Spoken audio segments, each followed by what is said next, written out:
자, 아이오닉의 실내 공간 활용을 한번 체크해 보겠습니다. 일단 앞좌석은 제 신장 176 기준으로 포지션을 미리 맞춰 놓은 상태입니다. 그 텔레스코픽 기능이 굉장히 조절 폭이 넓어서 개인적으로는 원하는 드라이빙 포지션을 아주 쉽게 찾을 수가 있었고요. 자, 지금 이 상황에서 앞좌석의 공간은 일단 충분히 넉넉하다라는 느낌을 받을 수 있을 정도의 공간감을 가지고 있고요. 각종 계기들도 어깨를 떼지 않은 상태에서 한 손으로 다 조정할 수 있는 이런 범위 안에 들어오고 있습니다. 지금 앞좌석 시트를 보시면 이 친환경 블루드라이브 모델임을 강조하기 위해서 파란색으로 파이핑이 이렇게 쭉 들어가 있습니다. 엉덩이 부분부터 사이드 볼스터 측면 부분까지 이렇게 들어가 있고 뒤쪽 시트에도 마찬가지 포인트가 들어가 있습니다. 자, 그럼 현재 이 1열 기준으로 제가 그대로 2열로 이동을 해서 뒷공간이 어느 정도 되는지 확인을 해보겠습니다.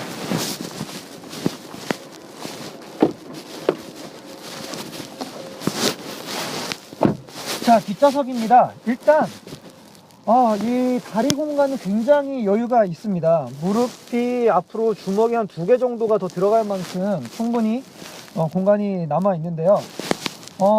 많은 이슈가 됐던 부분들은 바로 이 뒷좌석의 헤드룸 부분이었습니다. 그리고 실제로 이 차량의 루프라인이 B필러를 기준으로 해서 바로 아래로 점점점 하강하는 그런 형태를 띠고 있기 때문에 이 라이닝이 점점 이마 쪽으로 가깝게 온다라는 느낌은 있습니다.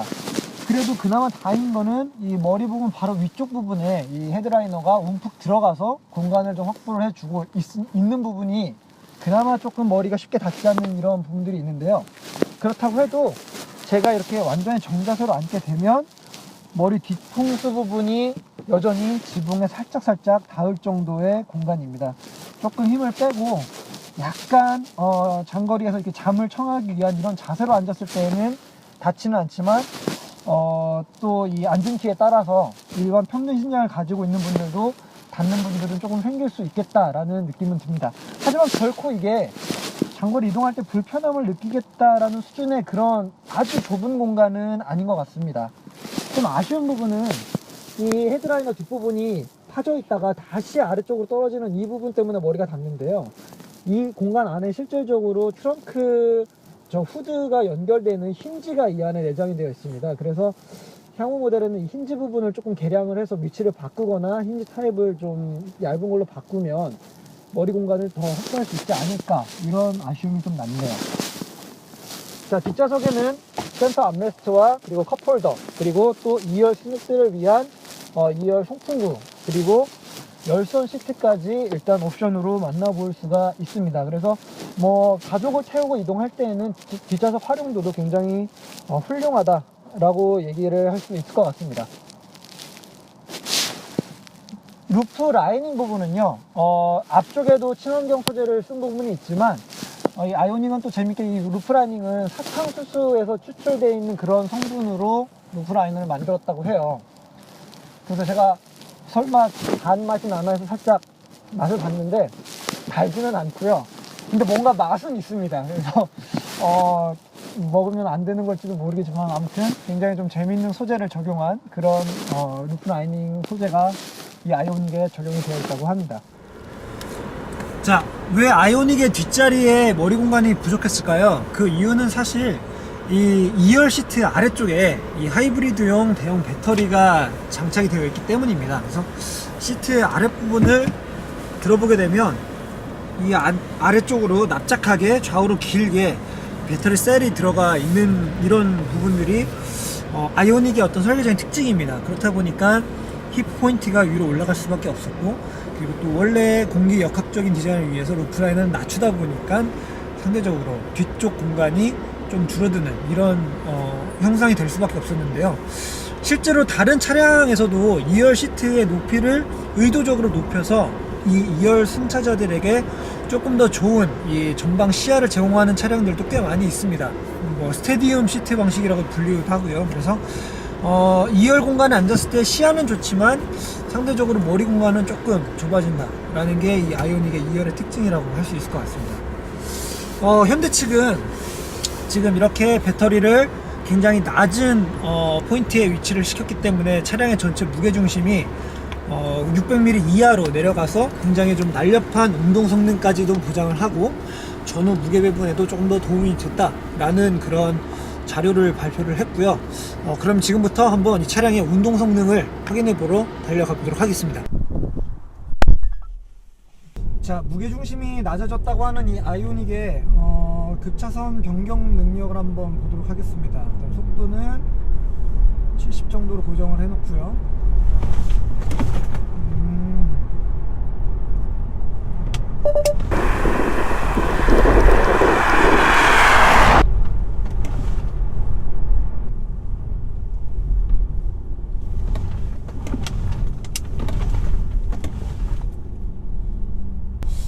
이게 굉장히 느낌이 특이하네요. 일단 하체가 굉장히 단단하게 조여져 있는 느낌은 아닙니다. 하지만 일단 스티어링 감각이 이 전동식 치고는 굉장히 좋은 편이고요. 피드백도 충분하고, 그리고 일단 회전성이 빠르다라는 게 가장 큰 특징입니다. 뒤쪽이 따라오는 느낌은 약간 반박자 느린 것 같긴 하지만 그래도 지금 움직임에 있어서는 깔끔하게 움직이는 걸 확인을 했고요.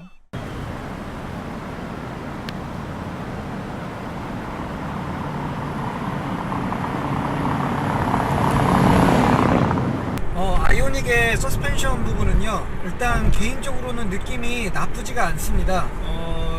근래 만났었던 현대 차량이 가지고 있었던 핸들링 중에서는 굉장히 부드러움과 그리고 이 좀 빠른 스티어링 반응을 절묘하게 세팅을 해놓은 그런 느낌을 받고 있어요. 그래서 실제 지금 시속 100 정도로 이 교차로를 코너를 통과를 하고 있을 때에도 크게 불안함 없이 통과를 할 수 있었던 것 같고요.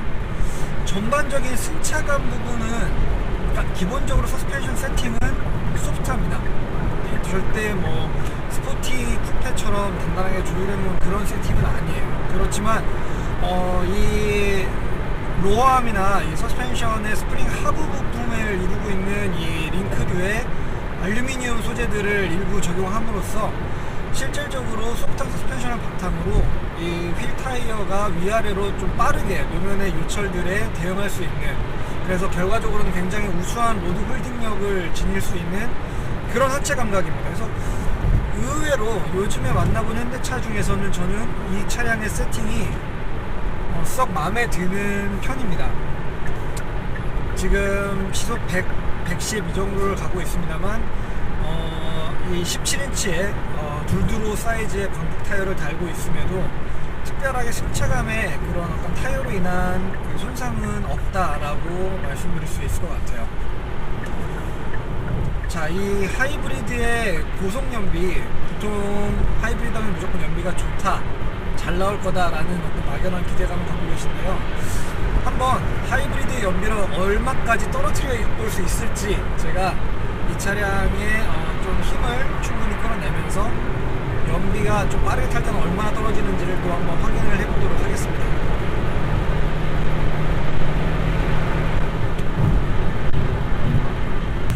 일단 이 듀얼 클러치의 그 매뉴얼 작동할 때 그 반응 속도는 빠르다고 할 수는 없는 것 같아요. 업시프트, 다운시프트 모두 약간 한 템포의 여유를 가지고 응답을 하는 느낌이고요. 하지만 일단 급가속이 필요할 때에는 이 엔진의 힘과 그리고 전기 모터의 힘까지 다 이끌어내게 되면서 생각보다는 이 급의 차량에서는 좀 답답하지 않게 가속을 해나가는 그런 모습을 확인할 수 있습니다.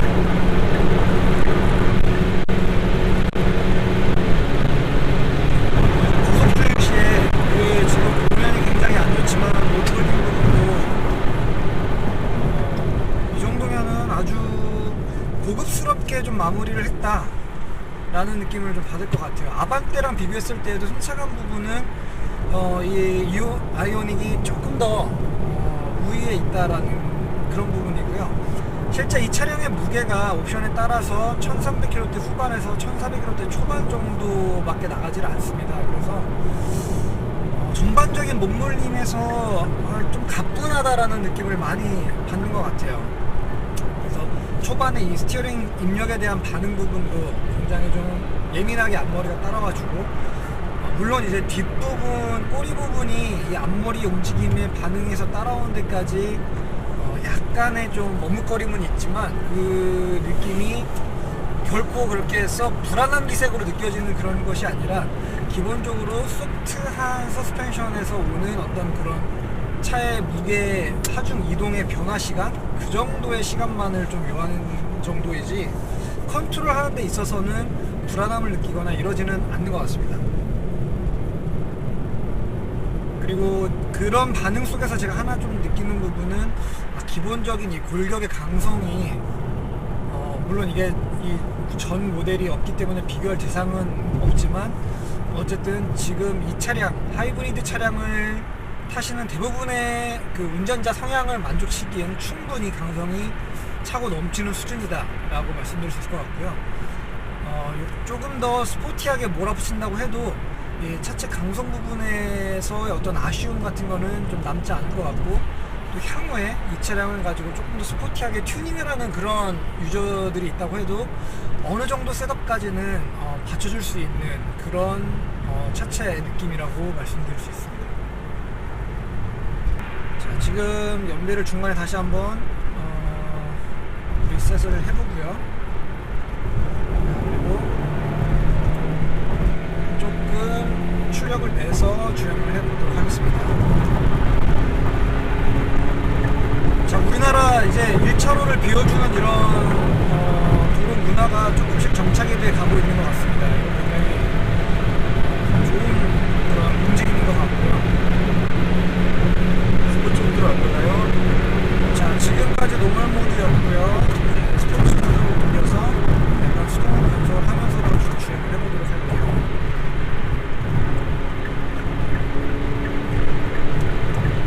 자, 이 스포츠 모드로 놓고 주행을 하고 있는데요. 이래도 변속 시점은 약 5,500rpm 정도에서 그 다음 단을 올라가는 것을 확인할 수가 있습니다. 이 애킨슨 사이클 특성상 RPM을 끝까지 6,000 이상까지 유지하기가 쉽지는 않고요. 그리고 실제 이 DCT와 아마 이 모터와 내연기관을 같이 엮어놓은 하이브리드 전용 DCT이기 때문에 어쩌면은 뭐 회전수의 한계 문제 때문에 또 이런 세팅을 해놓은 거일 수도 있겠다라는 생각은 듭니다. 자, 지금 이제 하이브리드를 가지고 이렇게 완전히 스로틀을 열면서 주행을 하게 되면 보시다시피 연비가 8km 이하대까지도 떨어질 수가 있습니다. 배기량도 1600cc에 불과하지만 결국 연비는 어떻게 운전하느냐에 따라서 굉장히 편차가 크기 때문에 지금 현재 평균 연비가 7km대 정도 나오고 있습니다. 그동안에 달리면서는 완전히 휘발유 엔진의 힘으로만 달렸기 때문에 뭐 이런 연비가 나오는 건 당연합니다만, 아마 이제 비슷한 상황으로 뭐 긴 그 산길을 오르막을 올라가는 경우라든지 뭐 이런 경우에도 연비가 10km 이하대로 얼마든지 떨어질 수 있다라는 점. 그러니까 하이브리드는 무조건 연비가 항상 잘 나온다라는 그런 고정관념은 옳지 않다라는 부분을 보여드리려고 했던 거고요. 자, 다시 이제 정속 주행을 하게 되면 바로 시동이 꺼지면서 완전한 EV 모드로 달리게 됩니다. 그래서 지금은 순간 연비는 26km, 7km까지 이렇게 나올 수 있는 이런 또 주행 상황을 넘나들 수가 있죠. 뭐 여담입니다만 디젤 엔진을 가지고 있는 차량들도 이렇게 풀스로틀로 좀 스포티한 주행을 계속 지속하게 되면 2000cc급 디젤 엔진이라고 해도 연비가 뭐 10km 혹은 그 이하로까지도 충분히 떨어질 수 있는 가능성은 있습니다. 그래서 여러분들은 이제 본인의 운전 스타일이 일단 그 차의 연비에 가장 중요한 영향을 미치는 요소라는 것을 인지를 하시고요. 그리고 또 그 공익연비로 제시되는 수치 자체는 사실 그 숫자 자체로는 그렇게 큰 의미가 있지 않습니다. 그건 어디까지나 이 차량과 저 차량의 상대적인 연비의 우위를, 그것도 뭐 아주 절대적인 차이라고 볼 수도 없고요. 상대적인 그 테스트 조건에서의 비교값으로만 이해를 하시면 될 것 같고, 뭐 연비가 공인연비가 리터당 20km가 나오는 차라고 해서 여러분들이 누구나 몰았을 때 그 연비가 나올 것이다, 이거는 전혀 현실과는 맞지 않는 이야기가 될 것 같습니다. 여러분들의 뭐 매일매일 바뀔 수 있는 운전 스타일, 또 도로 조건, 기온, 기후 이런 거에 따라서 연비는 굉장히 천차만별로 변할 수 있다라는 거. 이 연비왕 4년 우승자로서 여러분들에게 조그만 팁을 드리자면 운전 습관이 제일 중요하다라는 게 이 연비에서의 가장 중요한 포인트입니다. 자, 아이오닉 오늘 한번 하루를 쭉 이렇게 타봤습니다. 정말 기대 이상의 성과물이라고는 얘기를 할 수 있을 것 같습니다. 처음 하이브리드 전용 모델로 개발을 했고 새로운 파워트레인, 그리고 또 듀얼 클러치와 모터와 엔진의 병렬 타입이라는 독특한 구조, 이런 구조를 이용해서 전반적으로 동력 성능은 만족스러웠습니다. 연비도 직접적으로 지금 프리우스 4세대가 아직 국내 론칭을 하지 않았기 때문에 나중에 기회가 되면 맞대결을 한번 붙여보면 좋겠지만, 일단 필요한 경우에 막히는 시내 구간에서도 20km대의 연비를 찍을 수가 있었고요. 그리고 장거리 고속 주행에서도 20km대 연비 이상을 낼 수 있는 걸 확인을 했습니다. 그리고 가속 성능 부분도 사실 저는 12초대 남짓을 기대를 했었는데 최고 기록은 10초대 중반 정도를 기록했으니까 일단 몸놀림도 가뿐하게 갈 수 있다라는 그런 부분들도 확인을 할 수 있었습니다. 그런데 전반적으로 이 차량이 조금 더 연비를 향상시킬 수 있는 그런 가능성은 여전히 존재한다고 생각을 합니다. 크게 두 가지인데요. 일단 하나는 현재 이 6단 DCT의 변속 패턴입니다. 지금 이 3단, 4단, 5단, 6단까지 속도가 올라가는 그 변속이 되는 시점들을 보면 통상적인 다른 6단 미션의 차량보다 조금 더 RPM을 낮은 단수에서 오래 물고 있다가 올라가는 것을 확인할 수가 있었습니다. 지금도 실제 속도가 85km에 다다르고 있지만 아직도 6단에 걸리지 않고 5단으로 굳이 물고 주행을 하고 있는 이런 상태거든요. 그래서 이 시프트 업 패턴을 조금 더 공격적으로 빠르게 당겨준다고 한다면 실제 오늘 체험한 이 연비보다 조금 더 빠른 연비를 더 나은 우수한 연비를 쓸 수 있지 않을까라는 생각이 들고요. 그리고 또 한 가지 아쉬운 점은 EV를 강제적으로 쓸 수 있는 EV 전용 드라이브 모드가 하나 있었으면 좋겠습니다. 그래서 뭐 별도의 이 주행 버튼으로 말을 한다든가, 아니면 뭐 시프트 레버에 별도의 칸을 하나 만들어 준다든가 해서 배터리가 충전량이 좀 충분하다면 엔진의 개입을 완전히 최소화시켜서 본격적으로 전기 힘으로만 일정 거리를 달릴 수 있게끔 해주면 좋겠다라는 것도 하나 조금 안타까운, 좀 아쉬운, 그리고 또 향후 모델의 개선이 되면 좋겠다라는 그런 부분들이 있습니다. 하지만 이 정도를 제외하고 전반적인 상품성은 일단 현대가 처음 개발한 이런 아이오닉 모델 치고는 이 정도면 기대 이상이다라는 느낌이고요. 승차감도 우수하고 외부 소음도 이 세그먼트에 비해서는 상당 부분 잘 좀 차단이 되어 있습니다. 뭐 옵션이나 휴먼 인터페이스 이런 부분도 전반적으로 다 좋고, 그리고 일단 저는 국산차스럽지 않은 좀 이런 독특한 스타일링에서도 좀 매력을 느낄 수 있었던 것 같습니다. 일단 이렇게 해서 전반적인 아이오닉의 느낌을 오늘 살펴봤고요. 저는 지금까지 레이싱 드라이버 강병희였습니다.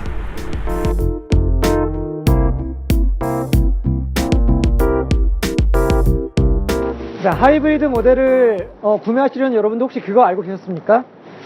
이 하이브리드 모델은 엔진의 출력 그리고 모터의 출력이 보통 따로따로 표기가 되는데요. 그 두 개의 출력의 합산 출력이 이 차량의 총 출력과 가끔 숫자가 맞지 않는 경우들이 있습니다. 일례로 지금 오늘 타본 이 아이오닉 같은 경우에도 엔진 출력은 105마력 그리고 모터의 출력은 43.5마력입니다. 이 둘을 합했을 때에는 148.5마력이 나와야 맞지만 실제 이 차량의 시스템 총 합산 출력은 그거보다는 조금 떨어지는 141마력입니다. 왜 이런 합산이 좀 다른 일이 생겨날까요?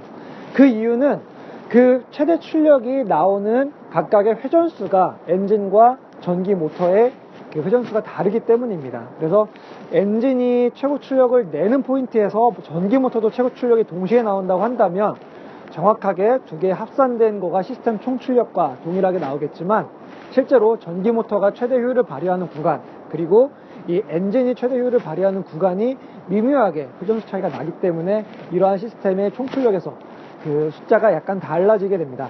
하지만 중요한 부분은요, 어차피 여러분들 엔진 최고 출력은 그 6000rpm 이런 여러분들이 실생활에서는 거의 쓰지 않는 영역에서 나오는 게 대부분입니다.